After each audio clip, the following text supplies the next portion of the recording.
给了我怕光的眼，同赤裸，是凉的，是暖的，我只能仅凭直觉揣测。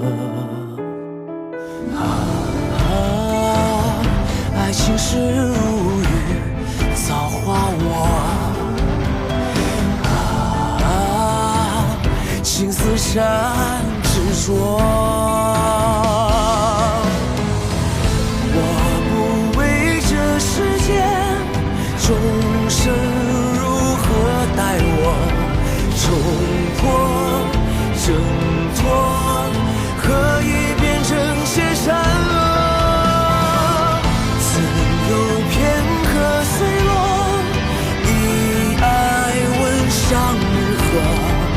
我的存在不会因情节而予以残破。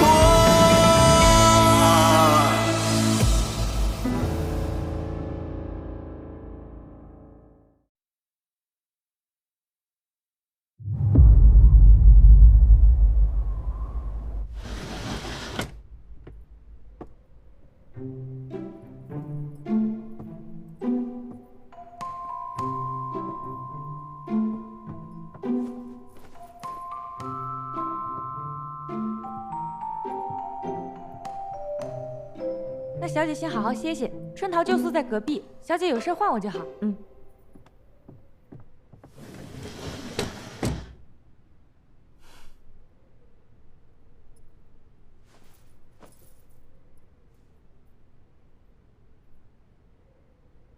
爹爹，我在这边已经安顿下来了，你们可以放心了。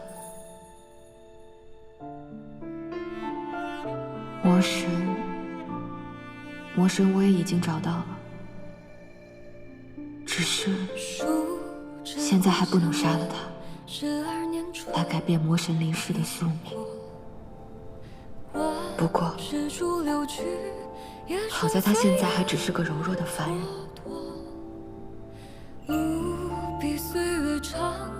把他在冰天雪地里跪着，先让他吃点苦头好了。只敢问春风如何，昨夜梦回中，推窗间笑。季风呢？经历一定非常难熬。外面风声这么大，他不会有事吧？爹爹，朝游伯伯，大师兄，我这么做没错吧？桃花都吹落，春秋都吹落，最动情是梦中那一刻。长生长漂泊，负心负做客，年头年尾各自活。遍地又如何，春光又如何？他还真一直跪着呀。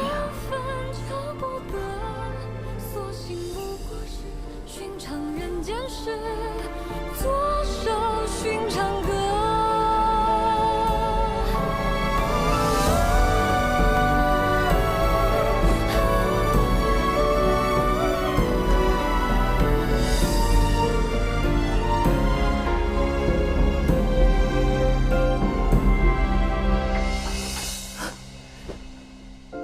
我什么时候睡着的？小姐，你醒了。昨夜那大风吹得跟狼嚎一样，您睡得可还安稳？哎呦，他怎么还在这儿呢？你看到了吗？这都第3日了吧？你可真够硬的！哎呀，得罪了二小姐，没点好果子吃。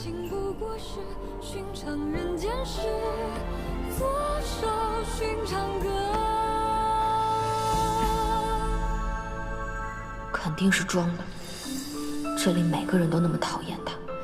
他要是不装的可怜一点，日子会更不好过。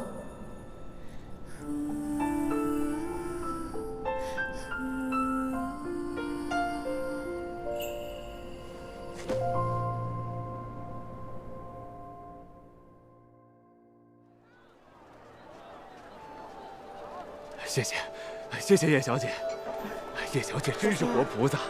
这么多年来，每逢初一十五都亲自来周棚施粥，雷打不动啊。赶明儿我也去庙里求一求，保佑他和六殿下早点成亲，生他3、5个小王孙。不用谢，小姐，六殿下昨夜派中太送信来，说他今日休沐，会来周棚帮忙。这算算时辰也该到了，你把勺子给我，快去打扮打扮。不用了。对了，拿好了。中太跟我说，昨日他们去练兵，在城郊遇到了2小姐，那个仆妇还不肯放过六殿下，不可口出恶言。不用谢，二妹已经嫁人了，此番胡闹，怕是以后在京中的名声更加不堪。你听来的这些闲话，也不要去祖母和爹爹他们面前说。小姐，你还替他担忧什么呀？你前些日子被他推得坠了湖，还染了风寒，老爷他们不也没罚他吗？以后不许再提此事。那好了，谢谢您，叶小姐。不用谢，把这边都清扫一下。六殿下到。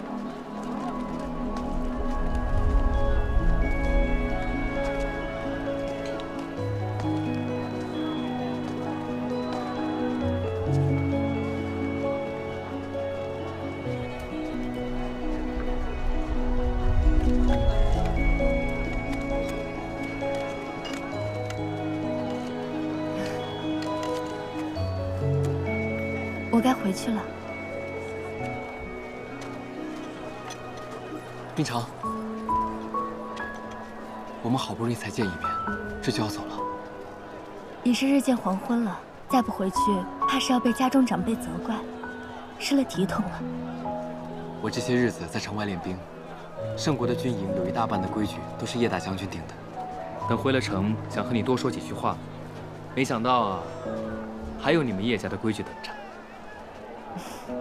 殿下说笑了，叶家规矩大，冰长自有习惯了。叶家规矩再大也没有2小姐大，就连景国的质子都要被他罚去贵宾了。谭台烬去贵宾了。哦。谭台烬虽是质子，却也是景国的王子，叶惜物怎可如此折辱？罢了，与那刁蛮之人全无道理可讲。你坠湖之后身体还未大好，今日早些回去休息吧。也罢，那我就先回去休息了。你那个恶毒的夫人，已经罚你跪在这里4日了。这样下去，你真的会死的。他是真心要置你于死地，难道你看不出来吗？二小姐，二小姐。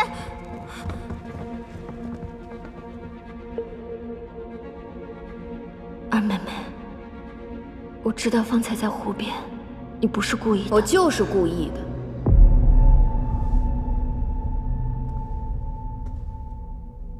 大姐，今日六殿下来看你，你打扮的花枝招展的，没想到现在却变成了落汤鸡，感觉如何呀？二妹妹，我平日和你无冤无仇，何必苦苦相逼呢？这话你和六殿下去说吧。我真不知道你学了什么狐媚之术，把六殿下迷得团团转，看都不看我一眼。还有那个毫无夫德的谭台烬，竟也被你勾引。既然他那么爱出风头，我就让他出个够。冻死了，也不过就是过去跟祖母说一声。叶冰长，我也不怕告诉你，你再怎么折腾，过不了几日，谭台烬一定会死。只要你们都不出现在他面前，六殿下就只能喜欢我了。真是个狠毒的恶妇！有人过来了。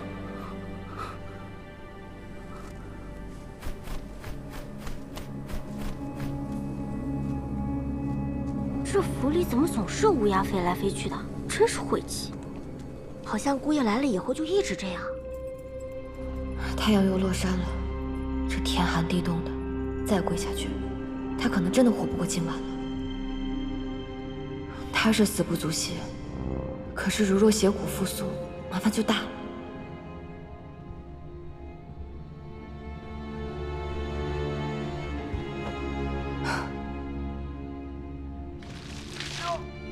姑爷，对不起啊，陆小姐。没看见您在这里赏月，弄湿了您的衣裳。走。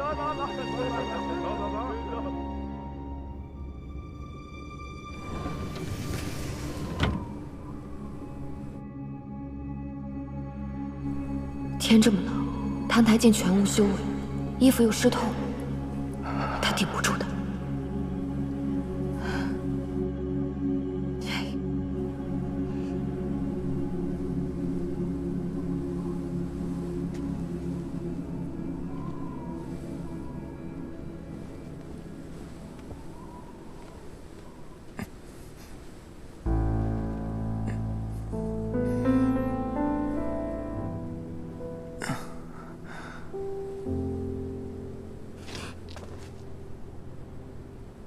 二小姐，天寒地冻，请回吧。不用劳烦你亲自来监看我受刑。谁说我是来监看你了？我只是……这是什么？我只是来看看你死了没有，免得还要我替你收尸。我便是死了，又何劳二小姐亲自来为我收尸？这世上想要看到我横死的人，多如过江之鲫，说不定到时候会成群结队的来向你登门道贺呢。你以为你这么说，我就会可怜你了？可怜我？不行，小魔神已经动蔫了。再这样真的会死。算了，以后有你报应的。这斗篷难看死了，我不要了，送你了。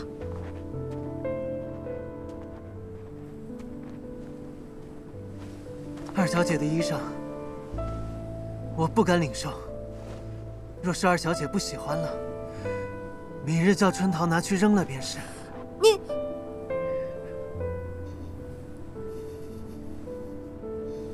二小姐还有何事？看吧，李苏苏，这小魔神根本没血没肉，你明明可怜他，他却还阴阳怪气。但凡这魔头还有一口气，就不能给他一丁点善心。有这好心，不如多去喂喂狗，感化感化山匪。小不忍则乱大谋，小魔神死不足惜，可三界四周的性命，还都压在他身上呢。哎，澹台剑，你不要装死啊！你不要以为这样我就会可怜你。这个景象似曾相识，难道他就是在这里死去，然后化身成魔了吗？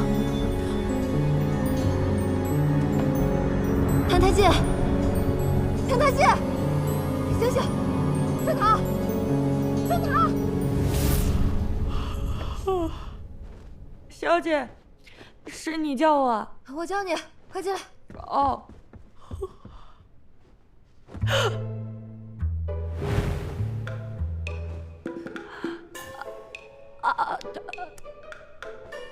小姐，是你没醒还是我没醒啊？你说什么胡话？赶紧去烧洗澡水，越快越好，救人要紧。哦，快一点！哦，小姐，你方才怎么跟姑爷抱在一起了？我们不是夫妻吗？那人间的夫妻不是理所应当同床共枕的吗？人间？快看看洗澡水烫不烫？哦，好。小姐，水不烫了。春桃，你先回去休息吧。好的，小姐。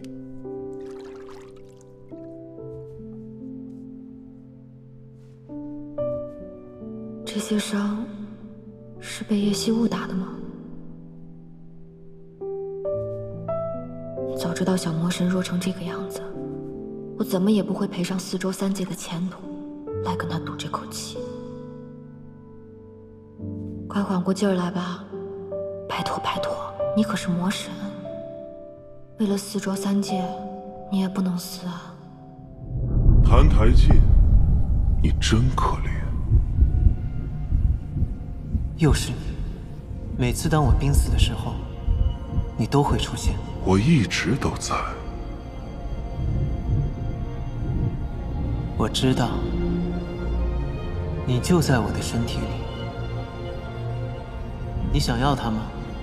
还不是时候，不要着急。要等到什么时候？你已经迫不及待了吗？是啊，20多年来，这副身躯给了你什么？只有疼痛、饥饿、寒冷、屈辱，还有受困于人。有朝一日，你可以摆脱这副肉身，将灵魂奉献给我，然后你将得到永远的安宁。无所谓，不管是这副身躯，还是什么灵魂，你若想要，随时都可以拿去，我不稀罕。澹台烬，耐心些，你要尝尽人间的苦楚，汲取无尽的怨恨。你背负着命定的诅咒，注定不得善终。当你的痛苦达到巅峰，生命走到尽头时，我会来接受你的献祭。原来500年前人间的月亮这么明亮，可惜自魔神离世，到处都是浊气。我已经好久没看到过月亮了。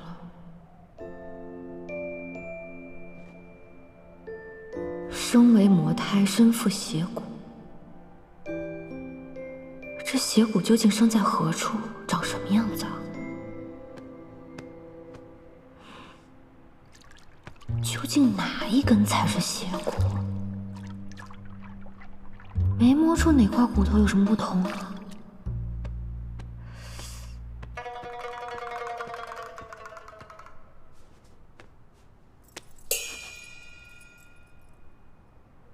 你在做什么？你醒了？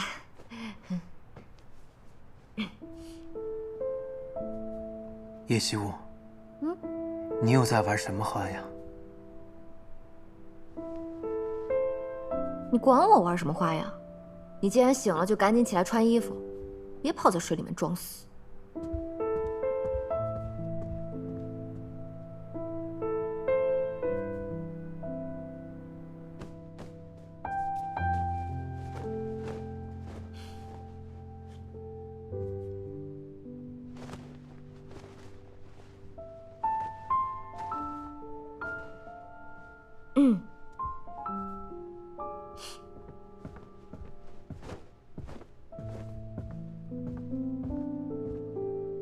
去哪儿啊？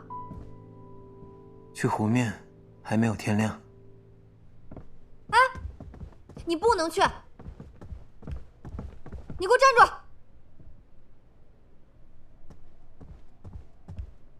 今日不许去了，以后也不用去了。为什么？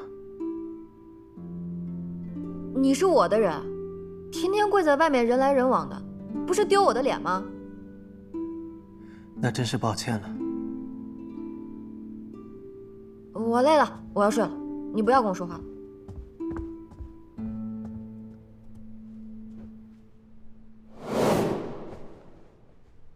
爹爹，你们送我过来时肯定想不到，你女儿要和魔神睡一个被窝。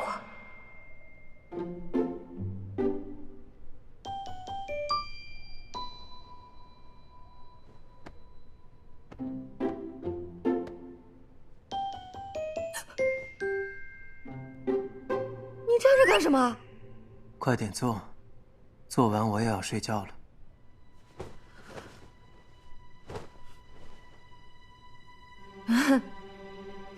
做什么？当然是你每天都要做的事情。你不记得了？不妙，千万不能让他发现了。我记得呀，我怎么可能会忘？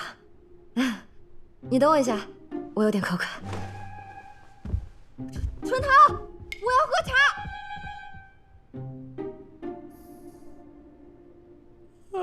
春桃，你快告诉我，我每天晚上和谭台烬都要做的是什么事情？打他呀！啊？自从小姐你嫁给姑爷之后，便心气不顺，所以每晚睡前都要抽姑爷一顿鞭子才肯解气。这是变态吗？啊？鞭子放哪儿了？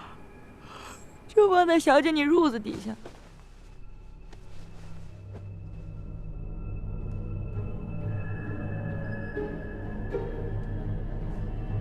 要抽多少下？这可说不准，看小姐你心情吧。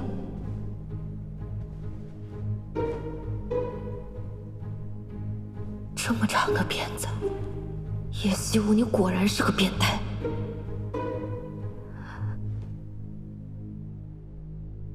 李素素，你从前斩妖除邪，眼睛都不眨，抽鞭子有什么下不去手的？这一鞭，你且替500年后的魔神受着。魔神，这都是你应得的。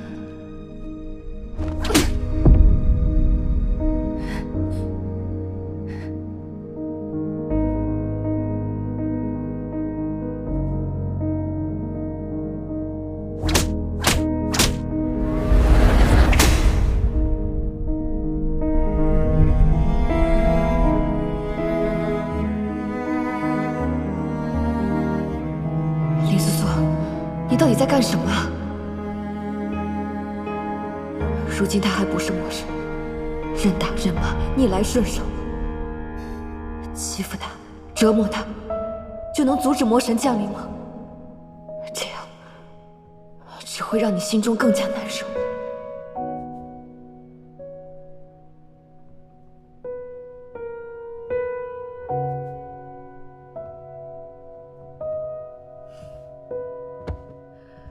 我累了，今日打不动了，睡觉吧。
谭台烬，谭台烬，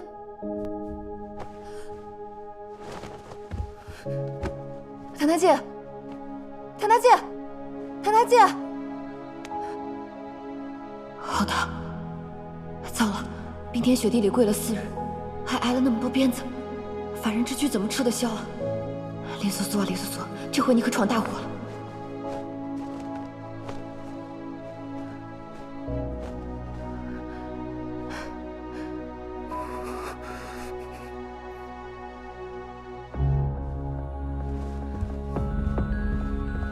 春桃，春桃，春桃，你睡了吗？春桃，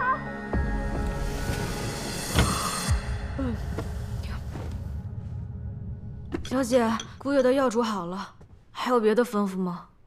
没有了，这次真的不会再叫你了。你好好去睡。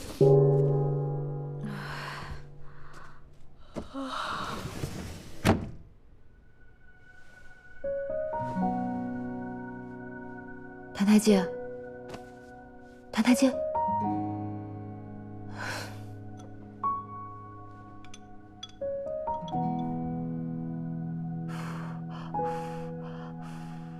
来，回啊！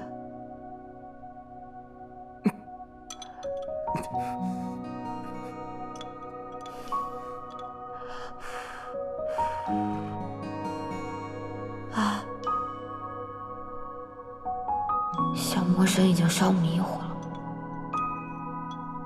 也不知道这人间的草药管不管用。张嘴。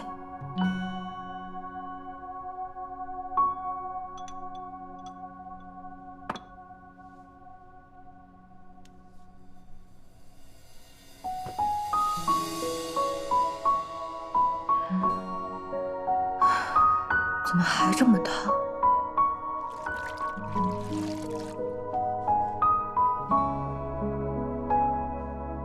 小时候我发热，爹爹就是这样给我敷冰帕子的。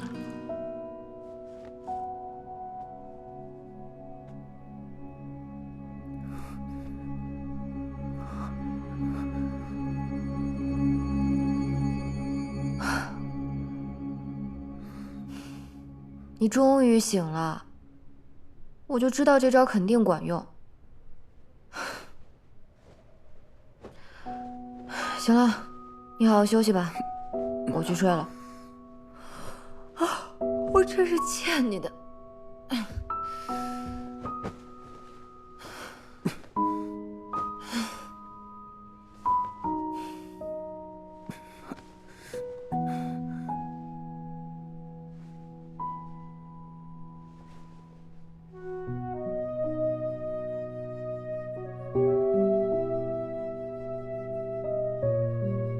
这女人出门上香，莫不是撞了邪，被什么上身了？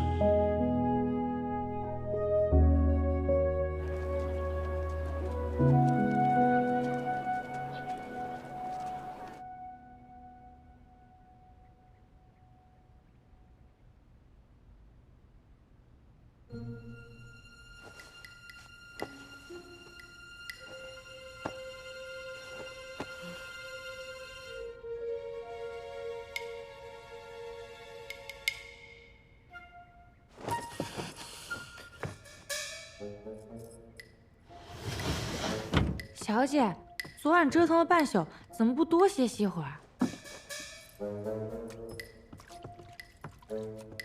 澹台烬人呢？姑爷除了受罚，平日里会去藏书楼里抄经，今日一早便去了吧？哦，澹台烬，这份救命之恩你赖不掉也躲不了，给我好好记住，有朝一日你得拿命来偿。什么时辰？快到50了。老太太、老爷、大少爷，他们已经到饭厅了。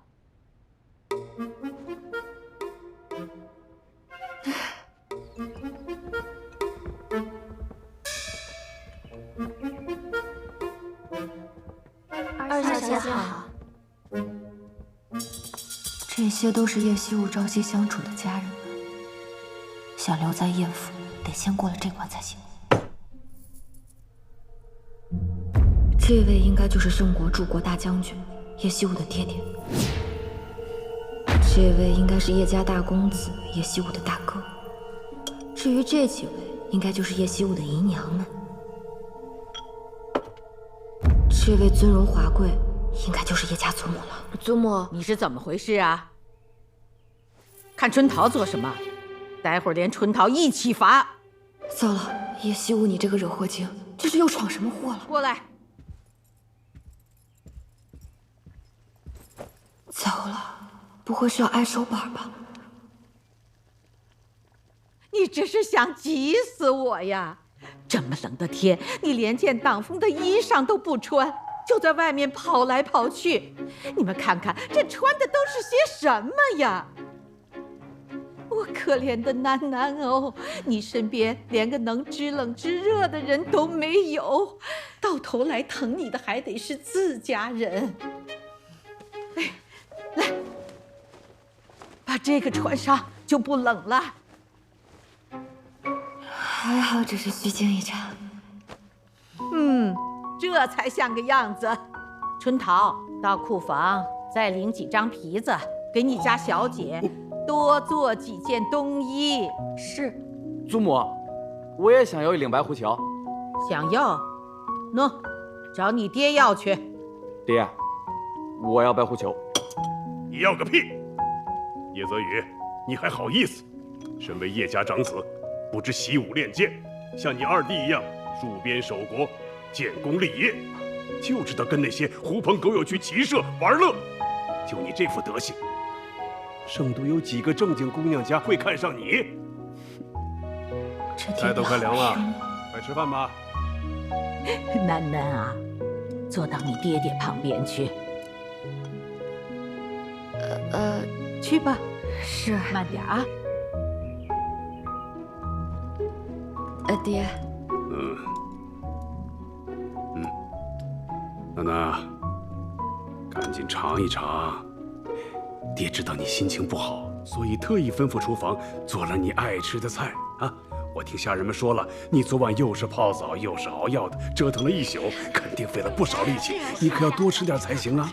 是啊，来，多吃点。多吃点肉，吃这个，千万别往心里去。这便是书上所说的人间亲情。这全都是给你做的，都是你爱吃的菜。快给他加点那个红烧肉啊！这家人对我很好，豆腐汤也鲜，跟你一样好。昨日里听安定侯府的大夫人提起，说楠楠将冰场推落水的事儿，已经在京城里传开了，各处都在议论。哎，议论就议论，还怕他们不成吗？对他的名声不好。胡闹就胡闹了，楠楠都已经嫁出去了。哎，爹，去年二妹未嫁时，你可是说闹别闹，以后嫁了人，想闹都闹不得了。这怎么嫁不嫁，总是二妹有理啊！闭嘴，吃你的饭。叶惜雾啊，叶惜雾，我算是知道你怎么会是这副德行。我这几日想过了，推大姐落水的事儿终究是我的不对，我今日想去向她赔个罪。母亲啊，楠楠现在长大了，这也太懂事了。我们算懂事吗？心地善良，又有担当，不愧是我叶家的子孙。真是快把叶惜雾宠上天了。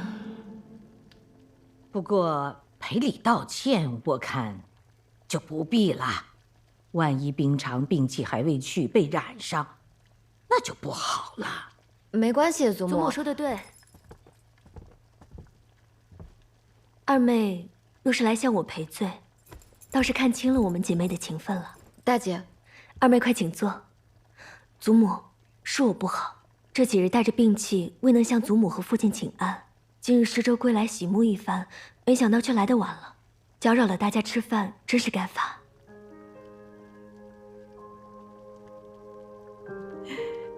楠楠，听见了没？你姐姐都说了，不用去赔罪了。冰常，坐到泽宇那边去吧。谢祖母。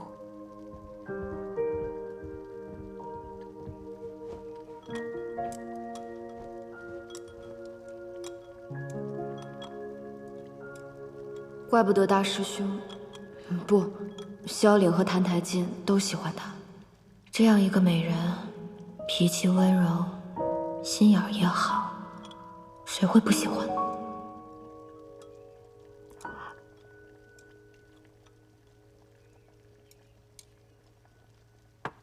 谭台烬人呢？怎么没来吃饭？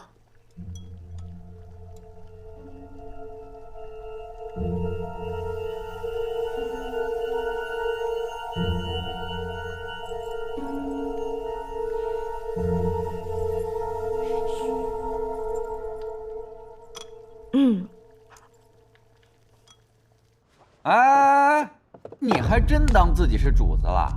你总不能天天只吃饭不干活吧？就是啊，不能不干活呀。怎么？哼！哎，你看啊，我们哥几个辛苦了一下午，那还有一大堆主子们用过的碗筷没刷呢。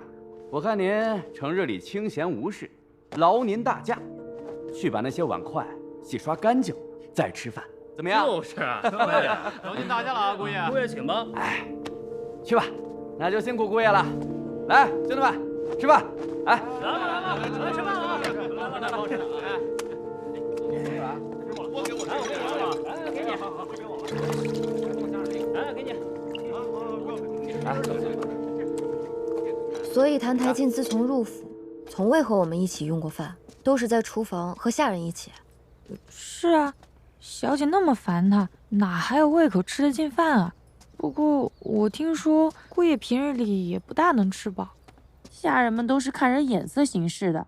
小姐你平日里怎么做，他们就跟着怎么做。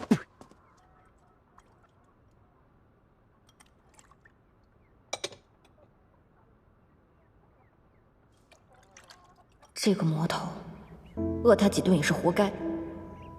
可整日里躲得远远的，我怎么盯得住他？厨房在哪？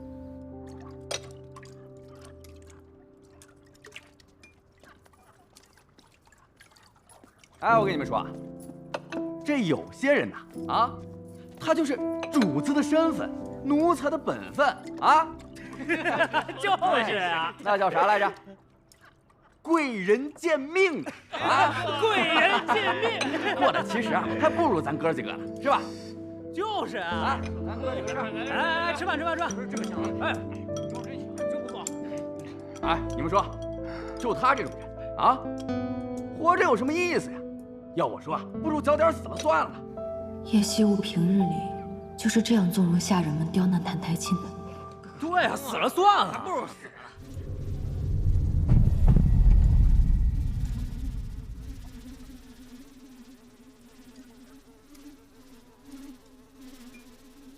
去吧。是。哪来的苍蝇啊？大冬天的，这哪来的苍蝇啊？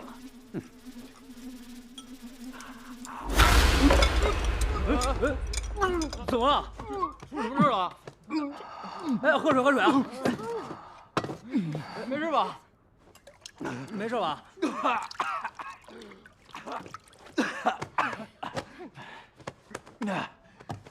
吃个苍蝇，我不吃了，你们吃。哎，你们吃，咱们接着吃，你坐这边。完活了，真晦气。哎，走。哎，二小姐，您怎么来了？那个谭台烬，谭台烬做错了什么，让你们催他去死啊？小姐，我方才让姑爷去刷碗来着，那桶里都是哥几个昨天晚上特地从湖里砸出的冰疙瘩。嘿嘿，哦对了，还顺手啊，泼了姑爷一身水。昨晚没冻死他，但是今天让他多洗会儿，保管他连手指头都能冻掉。嘿嘿，而且今天也没给他吃饭，只留了一桶泔水。你们平日里就是这么欺负人的吗？人本无贵贱之分，可有人甘愿自轻自贱，一辈子当个奴才，还非要踩在别人头上找那一点乐子？看到别人过得困苦，就这么让你快活吗？小姐，您别当真啊，这不哥几个想替二小姐出气，对您我们肯定是绝无二心的呀。今日你敢对谭台烬这么说，不过是其他无人平议。哪日叶家败落，你们是不是也敢对祖母爹爹对我这么说话？不，小的不敢。二小姐教训的对，二小姐教训的对，二小姐教训的对，二小姐教训的对，二小姐教训的对。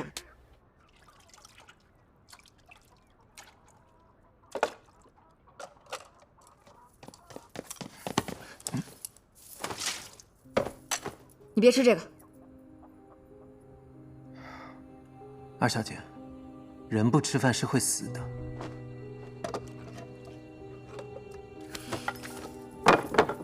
这些东西不干净，那些家丁都不知道往里面加了什么，你吃完会生病的。比这个更脏的我都吃过。他们方才那样说你，你连句反驳都不会吗？你一个君王之子任奴仆欺辱，你一点羞耻之心都没有吗？羞耻之心，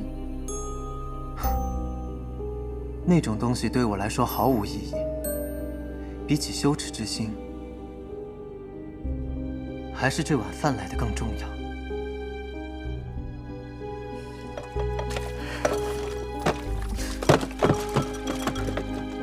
叶希沃，你给我走！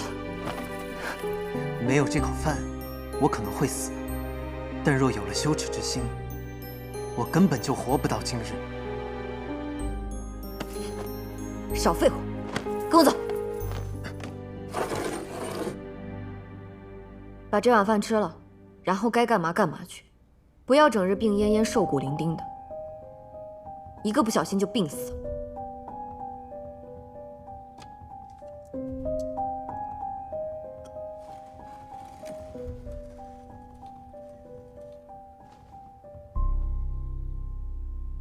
二小姐这套伎俩已经用过一次了，我若是再上当，便是活该。二小姐，恕不奉陪。坐下。什么伎俩？你把话说明白。二小姐方才问我有没有羞耻之心，这种东西，二小姐你自己怕是也没有吧？好啊，既然你让我说，那我就再说一次。好，你说。半年前，七夕宫宴，你姐姐和萧凛在宫中相会，携手游园。而你呢，你却一心想要拆散他们二人，独占萧凛。不知从哪里弄来了一副名为结春蚕的迷药，准备下给冰长小姐与五殿下萧良，想叫他们二人生米煮成熟饭。可不曾想，萧良那日将我拦下。今日宫中宴饮，就连宫女和太监都能开荤，你该不会还饿着肚子吧？也罢，谁让我这个人向来菩萨心肠，这点心就赠予你吧。多谢五殿下。哎呀，真是不巧哈！不知你最近听说没有？近来景盛屡有骄兵，若父王经谁提醒，想起你来，把你杀头祭旗，也不是没有可能吧？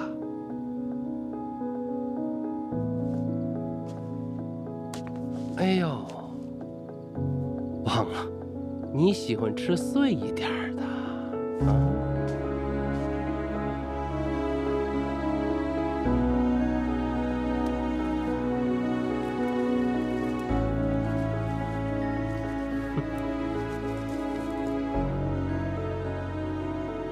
够碎吗？够了。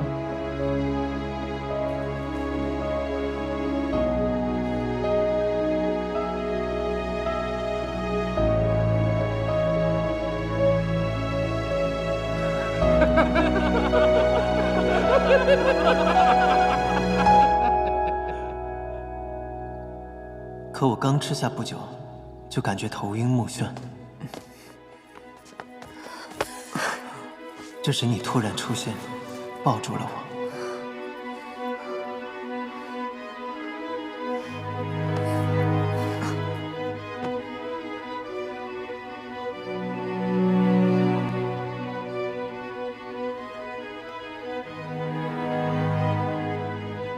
五殿下的结春蚕不慎被我误食，好巧不巧，叶冰长的那份阴差阳错被你吃掉了。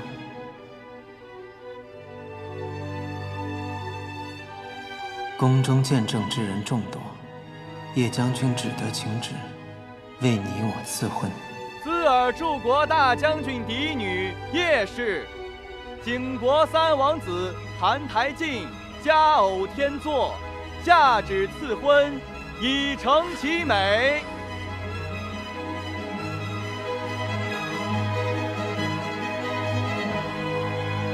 后来，你将此事原委告知于我，从此，你就以戏弄、折磨我为乐，愈发的扭曲、恶毒。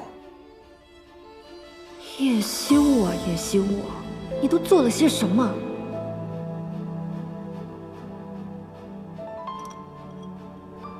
所以这一次，二小姐又在这饭食当中放了什么呀？我什么也没放。是吗？二小姐劳神费力，只为了让我吃上一口饱饭，不行吗？谭台烬，我告诉你，你想把自己饿死，门儿都没有。给我好好看着。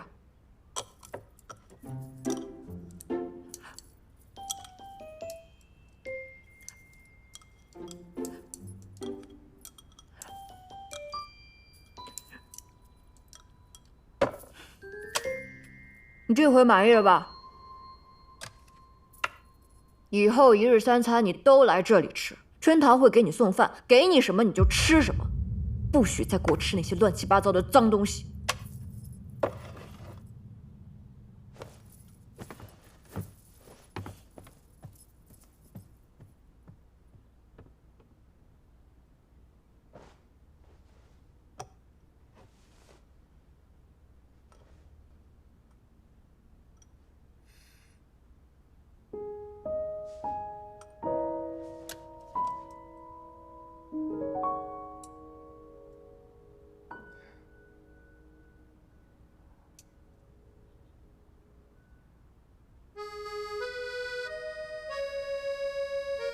好像真的只是一碗饭。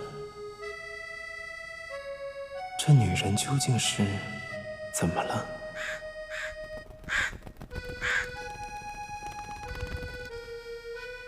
这应该是自打你进叶府以来吃到的第一顿饱饭吧？发现没有，这几日那个女人也太正常了，是不是脑子坏了？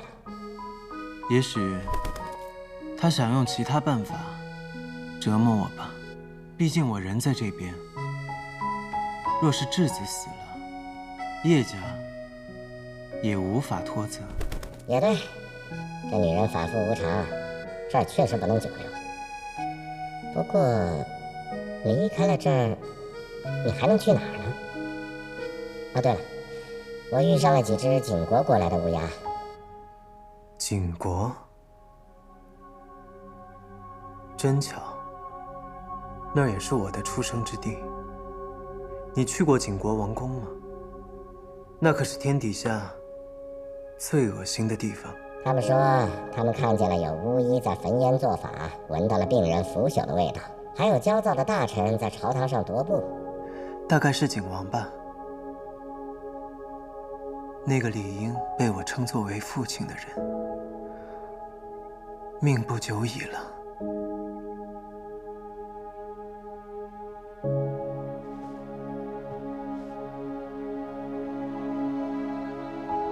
可我连叶府都出不去，那些东西也与我无关了。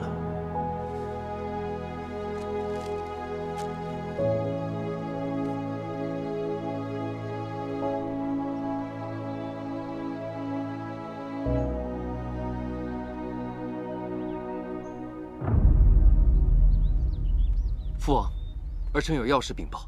灵儿，你来得正好。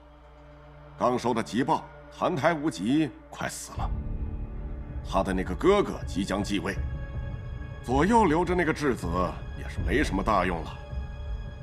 儿臣听闻，澹台明朗天生是一副铁石心肠，这个人未必会有顾念手足的天性。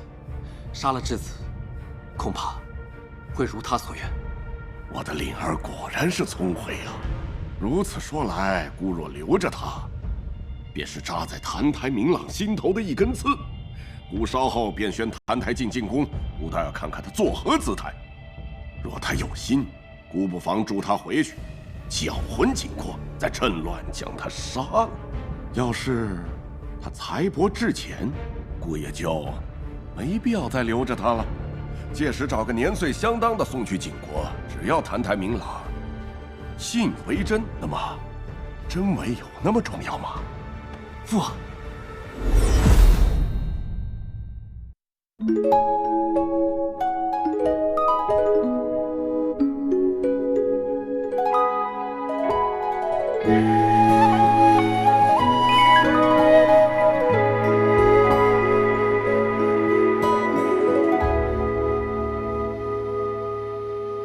繁星时，抬眸间，忽然月上缺。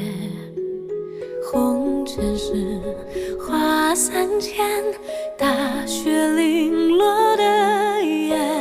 侧影时，随云逝，怀抱一只蝴蝶，不得时着水里，把回忆洗一遍，从此不相见。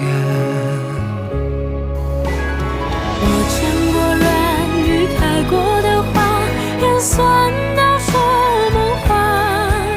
情丝盘踞，卷一岁无爱，已保有无尽的后怕。经历万千时光走马，独行过一瞬悲哀呀。此去了满身崖与孤山。